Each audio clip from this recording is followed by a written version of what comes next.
Hey, moi c'est Rosie, teacher chez Peasy Anglais. Et aujourd'hui, je vais analyser l'anglais d'Ursula Corberó, Tokyo dans la Casa de Papel. Elle a appris l'anglais assez rapidement pour faire des interviews en direct et jouer dans un film 100% en anglais. Pourquoi? Parce qu'elle savait que si elle apprenait l'anglais vite, elle aurait beaucoup plus d'opportunités. Est-ce que son anglais est vraiment naturel? Est-ce que les anglophones la comprennent bien? On va voir ça ensemble et je vais t'expliquer tout ce que tu peux apprendre de ses erreurs, mais aussi des bons réflexes. Let's go!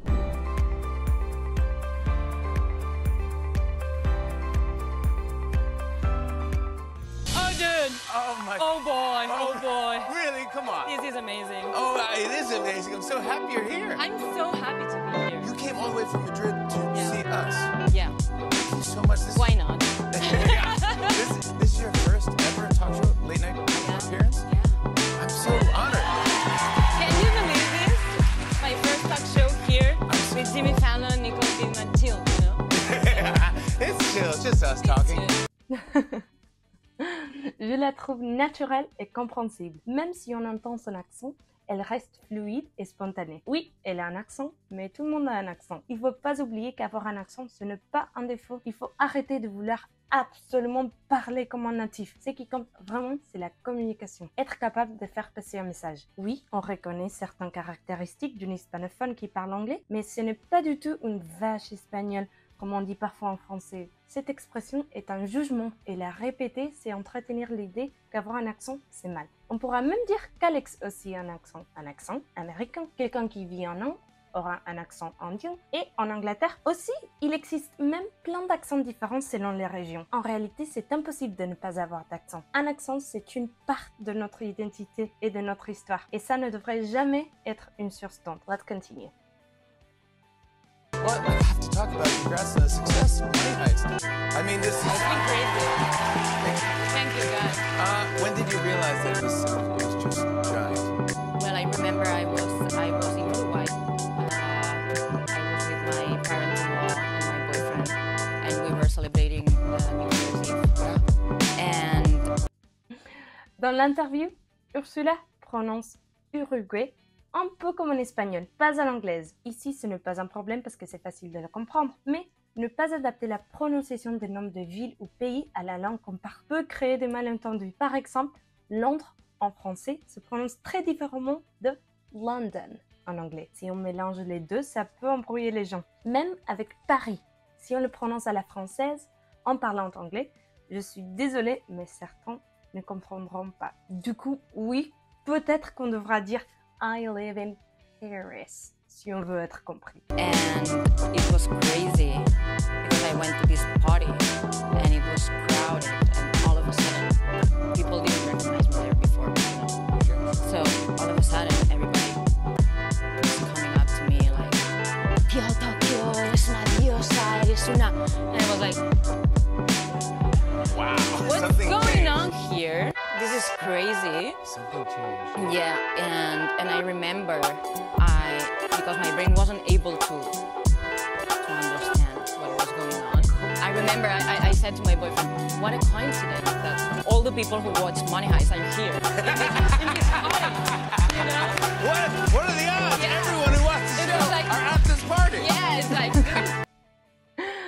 On a entendu what a coincidence and what are the odds. Ces expressions veulent dire à peu près la même chose, mais s'utilisent dans des contextes un peu différents. What a coincidence, quand quelque chose d'inattendu arrive, and what are the odds, ou what are the chances, pour dire que c'est improbable. it's like this is crazy. I remember I had 1 million followers in Instagram, and the day after I had 2 million, and I was like, come on, this is not working.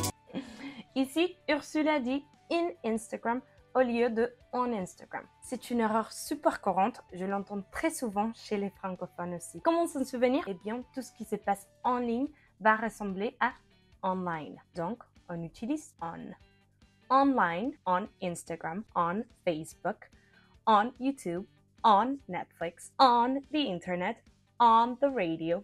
Retenez, si c'est sur une plateforme ou un média, on utilise on, pas in. Parlons maintenant de million versus millions. Quand tu donnes un chiffre exact comme 1 million, 2 million, 10 million, on ne met pas de S à million. Par exemple, I have 2 million followers. Mais si tu pars de manière générale, sans chiffre précis, alors tu dis millions of, comme millions of people are learning English ou millions of birds migrate every year. Like, come on, this is not working.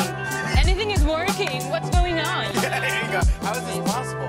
Doubled from 1 million to 2 million. Ursula raconte qu'un matin, elle s'est réveillée avec 1 million de followers en plus sur Instagram. Elle pense que c'était un bug et elle dit « Anything is working, what's going on ?» Attention, ce n'est pas correct. En anglais, on dirait plutôt « Nothing is working » ou « Instagram isn't working ». Pourquoi? Parce que « anything » s'utilise dans les phrases interrogatives ou négatives. « Nothing » est un mot négatif en soi. On l'utilise dans une phrase affirmative, mais pour exprimer la négation. Who have you been most surprised to hear is a fan? Wow. I would say Madonna. Really? I know. Now how? Yeah, no big deal. You know, celebrities, Madonna, yeah, celebrities, celebrity, you know. yeah. How did Elle est extraordinaire.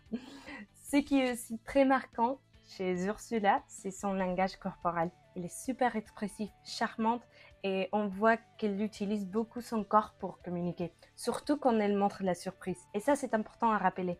La communication, ce n'est pas seulement la prononciation ou les mots. Il y a tout un langage non-verbal, les gestes, les expressions du visage, l'intonation qui jouent un rôle énorme dans le fait d'être comprise et d'être impactante. you find out Madonna was a fan? So this is a great story. I was in LA and I was traveling I was going back to Madrid and there was this layover in London. So when I got on the plane, I went to the bathroom and when I was going back to my seat, I saw Madonna.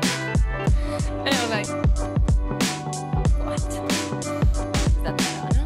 And I saw how Madonna turned back to me and she made this eye contact with me.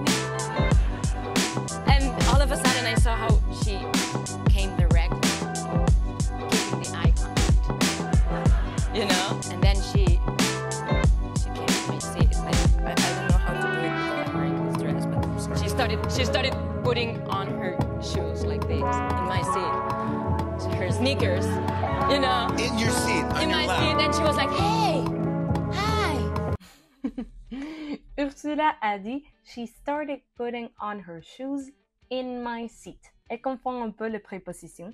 En anglais, on dirait plutôt « in my seat » si la personne prend physiquement notre place ou « on my lap » si elle est sur nos genoux. Mais ici, ce n'est pas très grave parce qu'elle mime la scène et on comprend très bien ce qu'elle veut dire. En plus, Jimmy intervient et lui demande « in your seat, on your lap ». Il reformule pour être sûr d'avoir bien compris. C'est un bon exemple de communication naturelle. Même si la phrase n'est pas parfaite, le message passe et l'interaction permet de clarifier. Et au final, c'est ça l'important, c'est faire comprendre même avec quelques erreurs. Yeah, you go, wait, what's going on? And she said, I'm sorry, I just wanted to say I'm a huge fan of you. I love Money Heist and Tokyo is my favorite character. Ok. On dit fan of yours, pas fan of you. C'est une erreur qu'on entend souvent, même chez les stars. Are you kidding me? Madonna says that to you? Yeah. That's a win. That's a win right there. And I tried so hard to say something, but I couldn't. No. Not even a word. And I was like,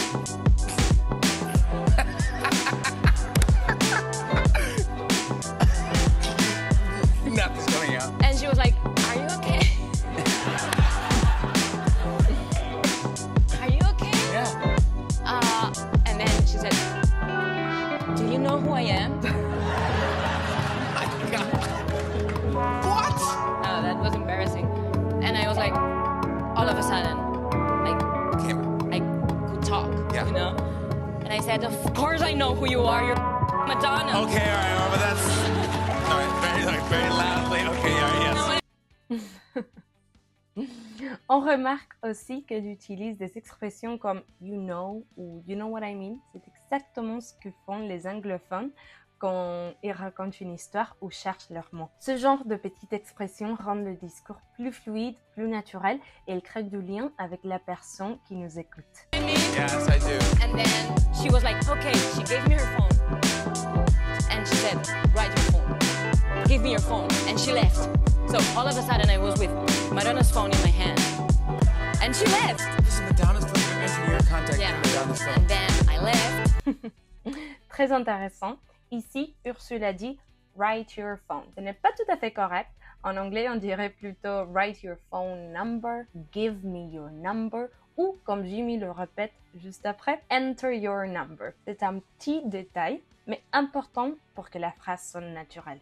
And I received this message from Madonna. Text message from Madonna. Yeah, and she said, darling, you forgot your passport in your seat. The stewardess has it. So because So I could fly back home because of Madonna. It's not that's unbelievable. exactly what she does. That's a great story. We love you, Madonna. Of course, she does something cool like that. Get ready.